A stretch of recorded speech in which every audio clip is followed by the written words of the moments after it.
Salutare și bine v-am găsit la un nou episod din emisiunea Topuri. În acest top vom afla care sunt cele mai periculoase specii de rechini din lume. Să începem! În fiecare an, anumite specii de rechini atacă oamenii, nu pentru a-i mânca, deoarece carnea de om nu face parte din meniul rechinului. Ei încearcă doar să se apere pentru că sunt vânați și omorâți de către oameni, circa 100 de milioane de rechini în fiecare an. Cu toate că sunt 400 de specii de rechini, doar 15 specii au rănit sau omorât oameni. Cei de la organizația American Elasmon Branch Society și Muzeul de Istorie Natural din Florida au răspuns la o întrebare pusă de majoritatea oamenilor înspăimântați sau curioși de rechini. Cât de mare este riscul de a fi atacat de un rechin? Aceștia au întocmit o bază de date numită The International Shark Attack File, în care sunt înregistrate atacurile raportate până în prezent, iar pe baza informațiilor adunate au făcut calcule statistic care sunt șansele să fie atacat de un rechin și șansele de supraviețuire a unui atac. Șansele de a fi atacat de un rechin sunt de 1 la 11,5 milioane, iar șansele să fie omorât de către acesta sunt de mai puțin de 1 la 264 de milioane. Trebuie ținut cont de faptul că acestea sunt doar niște statistici și că nu te poți baza pe ele în totalitate, deoarece depinde de ce rechin te atacă și ce parte a corpului tău a fost mușcată. Iată, conform datelor de care dispunem până în prezent, care sunt speciile cele mai des implicate în atacurile asupra oamenilor. El poate fi întâlnit de obicei pe fundul mării sau printre recifele de corali, în apele tropicale și subtropicale ale Oceanului Indian și Pacific. Cele mai multe exemplare au fost observate în Marea Japoniei. Datorită faptului că se adaptează destul de bine în captivitate, acest rechin este întâlnit și în acvariile prezentate publicului din toată lumea. Corpul său mare, alungit, subțire și neobișnuit de flexibil, are un colorit în nuanțe maronii deschise sau galbene maronii, cu numeroase pete negre pe partea dorsală, de unde îi vine și numele de rechinul zebră, are lungime de 2,8 metri, iar în cazuri excepționale poate ajunge și la lungimea de 3,5 metri și o greutate de până la 30 de kilograme. Acești rechini trăiesc solitar, înnoată lent și se hrănesc cu crustacee, moluște, pești osoși, creveți, crabi și alte organisme marine. Comparativ cu alte specii mai agresive de rechini, acesta nu prezintă un mare pericol pentru om. Totuși, mulți oameni au fost răniți de către acesta, pentru că l-au deranjat în mod intenționat, apucându-l de coadă, iar el, având un corp foarte flexibil, s-a întors și i-a mușcat. Poate fi întâlnit de-a lungul coastei Americii în estul Oceanului Pacific de Nord, uneori înnoată destul de aproape de țărm, în golfuri și estuare, în zonele de recife de corali, la adâncimi de 4 metri. Corpul lui fiind subțire, asemănându-se cu cel al rechinului zebră, având pe partea dorsală nuanțe maronii deschise cu pete negre rotunde, de unde și numele său, cu lungime de 2,1 metri și o greutate de până la 32 de kilograme. El se hrănește în special cu scoici, creveți, crabi și diferite specii de pești osoși, dar mai ales macro, platică, anșoa, bobușca și herring. Nu sunt foarte periculoși pentru oameni, singurul atac fiind înregistrat în 1955. Având doar vreo jumătate de metru în lungime, acest rechin în 2009 a îmbogățit lista atacurilor asupra oamenilor. În Hawaii, un scufundător a fost mușcat de 2 ori la interval de 15 secunde de către acest rechin, gura sa fiind ca o ventuză cu dinți stăioși, care retează o bucățică, lăsând în urmă o rană de formă rotundă și dureroasă, dar care nu pune în pericol viața victimei. El trăiește de obicei la adâncimi mari, migrând pe verticală, iar când îi se face foame, se ridică la suprafață pentru a se hrăni cu carnea unor mamifere marine și pești. Având culoarea gălbuie, corpul de până la 4 metri lungime și cântărind peste 182 de kilograme, sunt nativi din regiunile tropicale și subtropicale, de obicei trăiesc în zonele de coastă ale oceanelor Atlantic, Pacific și Indian. Acest rechin este cel mai studiat de către cercetători, deoarece poate supraviețui în captivitate. În decembrie 2013, doctorul Kevin Feltham de la Universitatea Americană Stony Brook a publicat în revista Molecular Ecology un articol despre comportamentul rechinului lămâie femelă. Aceasta, pentru a da naștere puiilor, se întoarce în locul în care s-a născut, loc pe care știe să-l găsească și după ani de zile, oricât de departe ar fi. Rechinii lămâie sunt extrem de agresivi în timpul sezonului de împerechere, fiind ușor de provocați să atace. Sunt înregistrate 22 de atacuri asupra oamenilor din 1850. Din fericire, niciunul dintre aceste atacuri nu a fost fatal. Există 9 specii de rechin ciocan, dintre acestea doar 3 sunt considerate a fi cele mai agresive. Prima specie de rechin ciocan a fost descoperită de Carl Linnaeus în anul 1758, iar cea mai nouă specie a fost descoperită în 2013. Fiind cel mai ușor de recunoscut rechin, datorită capului său în formă de ciocan, aceștia sunt foarte timizi, dar nimeni nu și-ar dori să fie în apropierea vreunuia. Aceștia se hrănesc cu pești, crustacee, pisici de mare, diferite specii de alți rechini mai mici, șerpi, vulturul de mare și cefalopode. Pot fi întâlniți în apele temperate din întreaga lume, din sudul Canadei până în Chile și Noua Zeelandă. Au o lungime între 3 și 5 metri și o greutate între 150 și 500 de kilograme. Datorită formei bizare a capului și poziționării neobișnuite a ochilor, care îi permit să vadă de jur împrejurul său, nu numai în față și lateral sau verticală, dar și în spate, acoperind un câmp vizual de 360 de grade, putând astfel să aprecieze bine adâncimea apei. Este renumit pentru mușcăturile sale de pe embarcațiuni de mici dimensiuni, care se dovedesc mortale pentru majoritatea oamenilor. 32 de oameni au fost atacați de către acest rechin, dintre care 3 atacuri au fost fatale.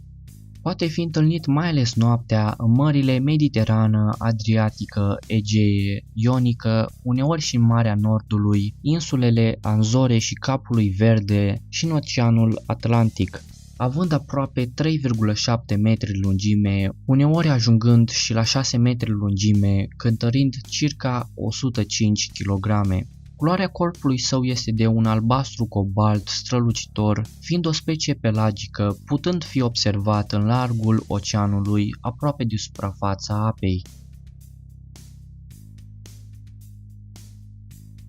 Fiind întâlnit în zonele de recif tropicale și subtropicale, în oceanele Pacific și Indian, Marea Roșie și în apropierea insulelor Maldive, Madagascar, Japoniei și coasta Thailandei, la adâncimi mici. El se hrănește cu diverse specii de pești care se găsesc în zona de recif, calamari, șerpi de mare, păsări marine, creveți, caracatițe, sepie, pisici de mare și alte specii de rechini mai mici. Iar în afară de carne, se mai hrănește și cu diverse alge sau iarbă de mare. Având culoarea corpului gri cenușiu sau gri maroniu, mai puțin partea inferioară, care este albicioasă, și înnotatoarea dorsală, care are vârful negru. Primii care au descris această specie de rechin, care poate crește până la 2,6 metri lungime și poate cântări 34 de kilograme, au fost 2 naturaliști francezi, Jean-René Constant Coel și Joseph Paul Gaymardi, între anii 1817 și 1820. Au fost raportate până în prezent 8 atacuri asupra oamenilor, însă niciunul nu a fost fatal. Fiind una dintre cele 4 specii de rechini cu sânge cald, Acesta are culoarea corpului compusă din albastru și alb. Exemplare mai rare tind să nu-și păstreze albul de pe botul foarte lung și partea inferioară, schimbându-se într-un gri deschis, iar lungimea corpului fiind între 3-4 metri și poate cântări până la 800 de kilograme.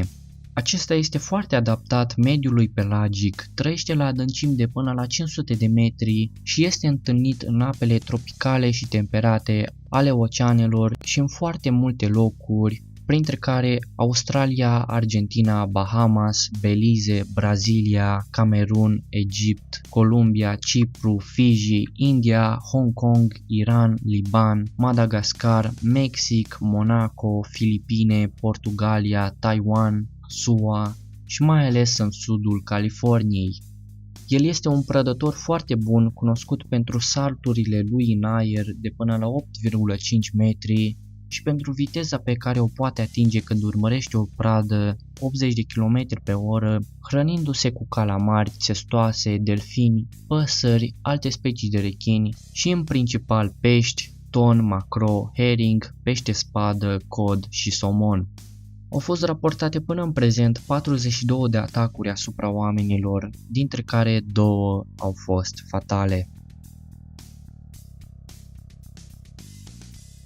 Descris pentru prima dată în 1831 de naturalistul René Prime Lienesen, care l-a numit Carchanius maiu, apoi de către cubanezul Philippe Pouilloux în 1861 ca Squalunus longimanus, însemnând mâini lungi, datorită aripioarelor lungi cu vârf rotunjit și alb.